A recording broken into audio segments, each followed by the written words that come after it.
Welcome back and thanks for checking in with us. I'm Marty and you've chosen to listen in to Warehouse and Operations as a Career today, and we very much appreciate your time. I'm in Las Vegas, Nevada this week doing a pre-site safety walk at a new facility. I really enjoy having the opportunity to meet with new customers and all of their associates. It's a quite large facility, about 500,000 square foot worth of building, a production warehouse actually. You know, I probably spend more time in distribution centers. I've always felt the production side of our industry is really a great place to work, though. I actually think it's the perfect environment to get started with, and they can offer us some great and long-lasting careers, too. I've done a little research on a few pieces of equipment that I'd like to talk about today. You'll typically see all the standard material handling or powered industrial equipment in both production and distribution centers. You know, all the pallet jacks, stand-ups, reach forks, and the counterbalance lifts moving freight across all the docks. I seem to see the more specialized units or trucks around production facilities, so let's look at a couple of those.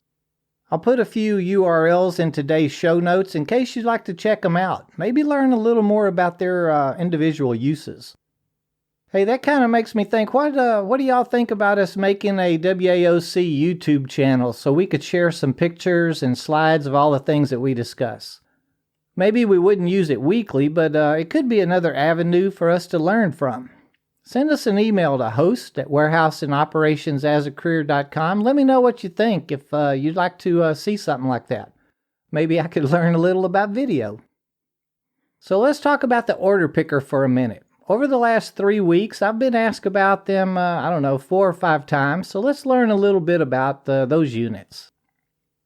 I was talking with an order selector just a few weeks ago. He had found himself a great job as an order selector. He'd been looking for one for quite a while and was just recently hired on. He'd wanted a productivity position with a triple rider jack, and he was able to find one, and he's really loving it. Just before this position landed in his lap, he had accepted an order picker position, only to find on his first night that the recruiter had been talking about a piece of equipment instead of a position. Listening to his story, I thought I'd bust my spleen laughing so hard. He'd gone in, went through 2 hours of orientation, and was taken out to the floor where he found out that he'd be operating an actual order picker. What made the story so funny was listening to him talk about how afraid of heights that he was and his panic attack he experienced when he stepped on the platform of the lift. I've heard the order picker called a cherry picker, a high-low lift, a platform truck, and a high-rise truck, and I'm really sure there's several other names used for it. If you go to raymondcorp.com to purchase what we old high-rise selectors call a cherry picker, you'll find it listed as an order picker.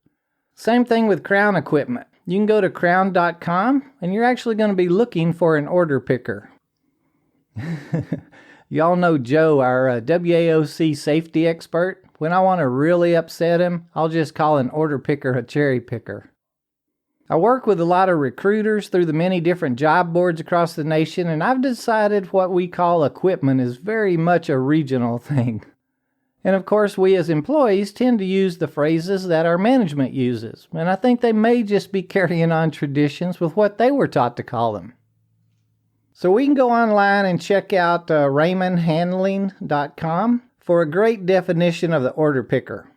Basically, it is a unit where we stand on the operator's platform with a set of forks that's behind us or behind the driving compartment that we use to attach a pallet for us to place cases, units, or pieces of our orders on during selection. It's used in narrow aisle situations with many pick locations where several SKUs or small products are carried or stored by our company. Some order pickers can take us as high as 32 feet to perform our task. I've mentioned before, this was one of the first powered industrial trucks that I personally ever drove. I loved my cherry picker truck back in the high-rise department that I started in. I know Joe's just wincing right now that I said it that way. And I've got to admit, I was surprised to learn that an actual cherry picker, if you went to buy one today or entered it into our Google search bar, would be what I always called a booms lift. Going to raymondhandling.com, we'll learn that the name came from one of its first uses, which was for picking fruit, not just cherries from the higher branches. With it having a platform or cage that we can be raised with while controlling where we want to go, it was perfect for working out in the fields. I see them being used more these days by the maintenance departments for building racking, installing in-rack sprinkler systems, and maybe changing light bulbs in the warehouses. Speaking of our maintenance departments, another typical lift we could find in our warehouse would be the scissor lift. Checking out RaymondHandling.com again, we'll find it's just a platform with rails on all sides. I guess you could call it a cage, where again we as operators are taken to where the work actually is. One difference with this piece of equipment is that it's built to go straight up and straight down. It's a very narrow truck, not really built for balance. Our safety practices actually forbid it being used, going forward or backward while we're raised on it. Oh, and I almost forgot about one of my favorite pieces of equipment, the turret truck. It's the one piece of warehousing equipment or lift that I'm not certified on. I want to operate one really bad. So back to RaymondHandling.com we go. We've been talking about platform trucks that raise us up to the task, but we as selectors or employees are kind of manually performing those tasks. A turret truck is actually a forklift that we're riding up with the forks.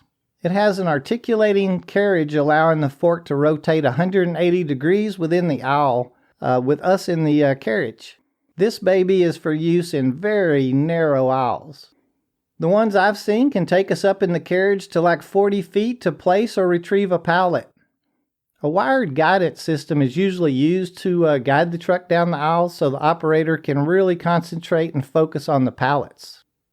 If any of you operate one of these beasts, shoot us an email to host@warehouseandoperationsasacareer.com and tell us about your experiences with it. I'd be so jealous to hear about it. All four of these pieces of equipment fall under the term AWP, or Aerial Work Platform. I've sometimes heard the term EWP, or Elevated Work Platform. If we check out Wikipedia, one of my favorite go-to places, we'll find it states an aerial work platform, also known as aerial device, elevating work platform, bucket truck, or mobile elevating work platform, is a mechanical device used to provide temporary access for people or equipment to inaccessible areas, usually at height. I found their definition pretty interesting. You should check out the whole thing. There's really several good links within it too. Of course, anytime our feet leaves the ground, we should, or I hope we do, think of our safety and the safety of others.